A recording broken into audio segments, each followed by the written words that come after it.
बहुत से local business, e commerce store और ब्लॉगिंग वेबसाइट अपने मेन कीवर्ड पे पेज 2 या पेज 3 पे स्टक हो जाते हैं। उनको वो एडवांस एसईओ स्ट्रेटजीज का नहीं पता होता जिनको वो इंप्लीमेंट करके अपनी वेबसाइट की रैंकिंग को पेज 1 पे लेके आके मैक्सिमम लीड्स और सेल्स जनरेट कर सकते हैं। आज हम बात करेंगे कि हम किस तरह किसी वेबसाइट को जो किसी कीवर्ड पे एक स्पेसिफिक पोजीशन पे स्टक हो गई है उसको किस तरह इंप्रूव कर सकते हैं और फर्स्ट पोजीशन पे रैंक करवा सकते हैं। सबसे पहले बात करते हैं क्या वजह होती है जिसकी वजह से आपका पेज किसी स्पेसिफिक जगह पे स्टक हो जाता है और उससे ऊपर रैंक भी नहीं कर पाता। सबसे पहला पॉइंट है इंटरनल लिंकिंग। जब आपकी वेबसाइट की इंटरनल लिंकिंग स्ट्रांग नहीं होगी, आपकी एक फुल हिरार्की वेबसाइट की क्रिएट नहीं हुई होगी, तो गूगल को भी ये पता लगेगा कि आप अपनी फील्ड में एक्सपर्ट नहीं है। इस वजह से आपने मैक्सिमम कंटेंट भी राइट नहीं किया और अपनी इंटरनल लिंकिंग भी उस तरह नहीं की कि आपके सारे पेजेस एक दूसरे के साथ कनेक्ट हो। Weak topical authority. Maximum website अपने लैंडिंग पेज को ही ऑप्टिमाइज करके कहते हैं कि हमने टॉपिकल अथॉरिटी बिल्ड कर ली, बट वो टॉपिकल अथॉरिटी बिल्ड नहीं कर पाते क्योंकि वो अपने फील्ड के रिलेटेड उतना कंटेंट ही नहीं राइट करते, जिसकी वजह से गूगल उनको समझेगा कि अपनी फील्ड में एक्सपर्ट है और उनको मैक्सिमम जगह पे फर्स्ट पोजीशन पे रैंक करवाएगा। इसके अलावा मेन जो प्रॉब्लम करते हैं मैक्सिमम टाइम तो कीवर्ड स्टफिंग करते रहते हैं और इसके अलावा आप अपने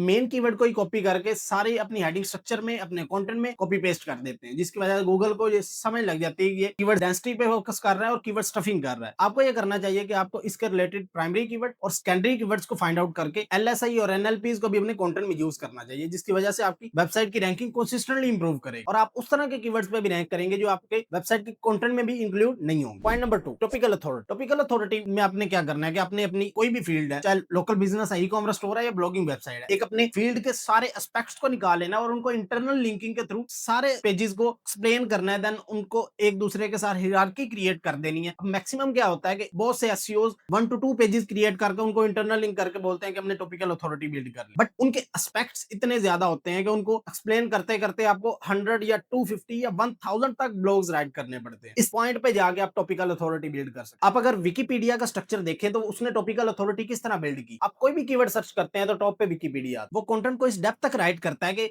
गूगल उसको हर जगह पे टॉप पे रैंक कर रहा है। आप भी उसी स्ट्रेटजीज को इंप्लीमेंट करके अपनी वेबसाइट की रैंकिंग को कंसिस्टेंटली इंप्रूव कर सकते हैं। पॉइंट नंबर 3, आपने अपने हेडिंग स्ट्रक्चर, कंटेंट, एफएक्यूज सब में अपने रिलेटेड एलएसआई, एनएलपी और रिलेटेड सेमेंटिक्स को कवर करना है, जिसकी वजह से आपका कंटेंट जीरो सर्च वाले कीवर्ड पे भी रैंक करेगा और एआई ओवरव्यू से भी आप मैक्सिमम ट्रैफिक गेन करेंगे। एक मेन थिंग जो आपको मस्ट इंप्लीमेंट करनी चाहिए, गूगल एनएलपी टूल को यूज करते हुए या आप डिफरेंट, मैंने एलएसआई और एनएलपी फाइंड आउट करने के लिए टूल बताए हैं, वहां से आप एलएसआई और एनएलपी फाइंड आउट कर सकते हो अपनी निश रेलिवेंट। वो भी आपको अपने कंटेंट में यूज करने पड़ेंगे, जिसकी वजह से आपका कंटेंट रिच शो होगा और आपके मिलियंस में ट्रैफिक गेन कर सकते हो, जिस तरह की ये वेबसाइट की ट्रैफिक आपको शो हो रही है। पॉइंट नंबर 4, एक मेन बात जो बहुत से एसईओ स्किप करते हैं, हाई क्वालिटी निश रेलिवेंट बैकलिंक्स। जब आप हाई क्वालिटी निश रेलिवेंट बैकलिंक्स बाय करते हैं अपनी वेबसाइट पे और जब गूगल को उन हाई क्वालिटी वेबसाइट से सिग्नल जाता है कि ये एक ऑथेंटिक वेबसाइट है, इसको रैंक किया जाए, तो आपकी वेबसाइट मैक्सिमम जगह पे रैंक करती है और आप मैक्सिमम लीड्स और सेल्स जनरेट कर सकते हैं। अब सबसे पहले बात करते हैं इंटरनल लिंकिंग पे कि आप किस तरह अपनी वेबसाइट की इंटरनल लिंकिंग को स्ट्रॉन्ग कर सकते हैं। आपकी कोई भी वेबसाइट है, चाहे लोकल बिजनेस है या ई कॉमर्स स्टोर, आप अपने निश रेलिवेंट पेजेस पे अपने इंटरनल लिंक करें। अगर आपकी इंटरनल लिंकिंग स्ट्रॉन्ग होगी और आप ये मेन फोकस रखें कि आपकी इंटरनल लिंकिंग का जो एंकर टेक्स्ट होगा वो भी कीवर्ड रिच होना चाहिए और बहुत ज्यादा सेम एंकर टेक्स्ट भी नहीं होना चाहिए। अगर इस तरह भी होगा तो गूगल आपको पेनल्टी लगाएगा। आप अपनी रिलेटेड सपोर्टिंग पेजेस पे, अपने ब्लॉग पोस्ट पे भी इंटरनल लिंक कर सकते हैं अपने लैंडिंग पेजेस को, ताकि आपके ब्लॉग से भी आपको लैंडिंग पेजेस पे ट्रैफिक जाए और आप सेल्स और लीड जनरेट कर सकते हैं। इंटरनल लिंकिंग से आपकी क्रॉलिंग और इंडेक्सिंग भी फास्ट होगी और गूगल को भी एक सिग्नल जाएगा फुल हिरार्की वेबसाइट का। आपकी वेबसाइट को गूगल कंसिस्टेंटली इंप्रूव करेगा और रैंकिंग की तरफ लेके जाएगा। पॉइंट नंबर 4, आपने अपने निश रेलिवेंट बैकलिंक्स फाइंड आउट करने हैं। अगर आपकी कोई भी टैक्सी सर्विस की निश है तो आप ट्रैवलिंग की वेबसाइट पे जा सकते हैं। अगर आप कोई मेडिसिन की कैटेगरी है तो आप हेल्थ के रिलेटेड ब्लॉग्स पे बैकलिंक ले सकते हैं। इस तरह आप अपने ब्रॉडर या नैरो निशेस को फाइंड आउट करके उन पे रेलेवेंट बैकलिंक लेंगे तो आपकी वेबसाइट की ट्रैफिक कंसिस्टेंटली इंप्रूव करेगी। और